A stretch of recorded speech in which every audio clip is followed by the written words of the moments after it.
பொழுதில் பெரிதுவக்கும் தன் மகனை சான்றோன் என கேட்ட தாய். இந்த திருக்குறள் நிறைய பேருக்கு ஞாபகத்தில் வரணும். ஏன்னா இது அந்த மாதிரியான நேரம்.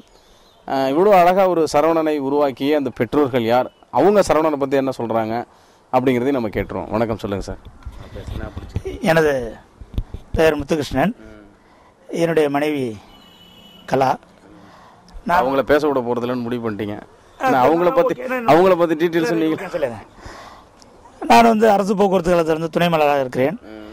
சரவணன் என்பது என்னுடைய இளைய மகன். அவருக்கு பார்த்தீங்கன்னா ஒரு ஹாபி பெயிண்டிங்கில் ஒரு சின்னதாக ஒரு பிள்ளையாரை போட்டார்.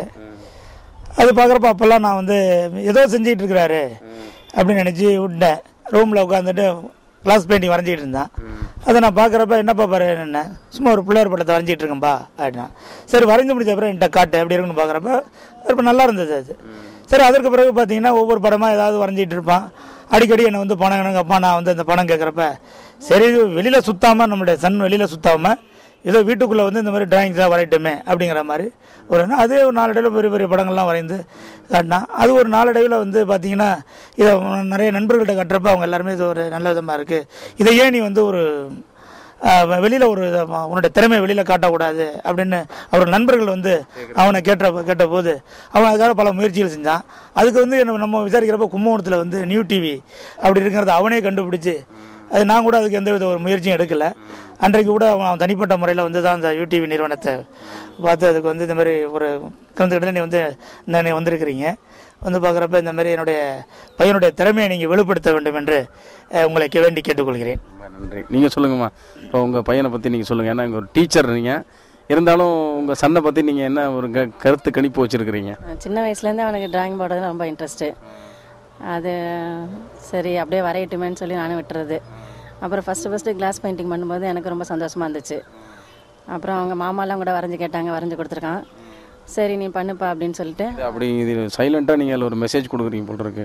இது எங்கள் வீட்டு தரப்புலேருந்து வந்த மூலங்க எது அப்படிங்கிறீங்களா? இருக்குது, அது உண்டு, அது கண்டிப்பாக உண்டு. ஏன்னா எங்கள் சித்தப்பாவும் டிராயிங் தான், அப்பாவோட தம்பி. அப்புறம் என் தம்பியும் ஆர்கிடெக்டாக இருக்கான். அதனால் அது அப்படியே பரம்பரையாக வர்றது தான் எனக்கு தோணுது. அதனால் அதே போல் இவனும் நல்லா இன்ட்ரெஸ்ட்டாக வரைய ஆரம்பிச்சிட்டான். பெரிய பையனும் நல்லா வரைவான். அவனுக்கப்புறம் இவன் நல்லா வரைய ஆரம்பிச்சிட்டான். நிறைய ஒரு ஸ்கூல் டீச்சராக இருக்கிறனாலையும் ஒரு கேள்வி கேட்கணும். இப்போ எல்லா குழந்தைகளுமே உங்கள் பையன் மாதிரி பார்க்குறீங்களா? ஏன்னா இன்றைக்கி நிறைய பள்ளிகளில் அந்தளவுக்கு ஒரு சகிப்புத்தன்மையோட குழந்தைங்களுக்கு பாடம் நடத்துகிறாங்களாங்கிறது ரொம்ப கொஞ்சம் டவுட். அந்த மாதிரி தான் பிள்ளைங்கள்ட்ட சொல்லுவேன் நான். இப்போ நான் சக்கரப்பள்ளி ஸ்கூலில் ஒர்க் பண்ணிகிட்ருக்கேன். அங்கே கொஞ்சம் ஏரியாலாம் கொஞ்சம் இதாக இருக்கும், பிள்ளைங்களாம் கொஞ்சம் படிக்காத பிள்ளைங்களாம் இருக்குங்க. அதனால் என்ன பண்ணுறது, நீங்கள் என் பிள்ளைங்க தான்ப்பா, என் பிள்ளைங்களாம் நான் அப்படி தான் கண்டிப்பாக நான் அப்படின்னு சொல்லி, என் பிள்ளைங்க தான் நீங்கள் பிறத்தையார் கிடையாது, என் பிள்ளைங்க தான். என் பிள்ளைங்களை நான் எப்படி தண்டிப்பனோ, எப்படி நான் திட்டுவேனோ அது மாதிரி தான் இப்போ உங்களையும் திட்டுவேன் நான் அப்படின்னு சொல்லி தான் அந்த பிள்ளைங்களெல்லாம் சொல்லி தருவேன் நான்.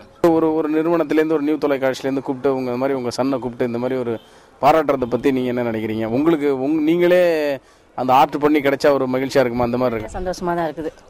எங்கள் ஃபேமிலியில் இப்போ இது மாதிரி யாரும் எடுக்கலை. இப்போ முத வந்திருக்கிறது எங்களுக்கு ரொம்ப சந்தோஷமாக இருக்குது.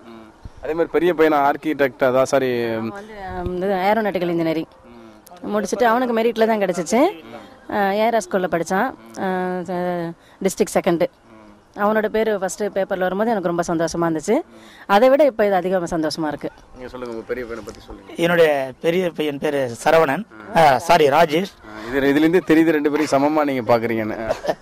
ராஜேஷ் உண்மையும் கூட நீங்கள் சொன்ன ஒரு பார்த்தீங்கன்னா 2 பேருக்கும் ஒரு பர்த்டே அப்படின்னா ஒரே மாதிரி ட்ரெஸ்ஸு, ஒரே மாதிரி இப்படி தான் நீங்கள் நினைக்கிறீங்க. 2 பேரையும் ஒரே மாதிரியே பார்க்குறீங்க.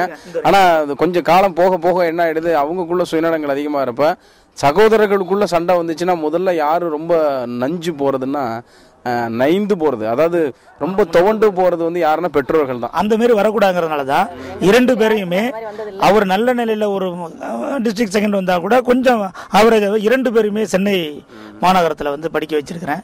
இந்த 2 பேரையுமே இந்த நிமிடம் வரை ஈக்குவலாக தான் கொண்டு போயிட்டுருக்கிறேன். எந்தவித சகோதர பேதமும் இருக்கக்கூடாதுங்கிற ஒரு எண்ணத்தில் கொண்டு போயிட்டுருக்கேன். இப்போ உங்கள் பையன் இந்த மாதிரி ஒரு அவார்டு பெரிய லெவலில் வாங்கணுங்கிறது ஏதோ ஒரு லட்சியம் வச்சுருக்கிறீங்களா?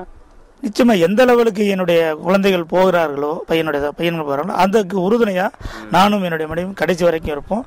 நல்ல நிலைக்கு போக வேண்டும் என்றதான் பெற்றோரின் ஆசையும் கூட. நிச்சயமாக அதுக்கு எங்களை மாதிரியான மீடியாக்களும் உங்களுக்கு துணையாகவே இருக்கும்.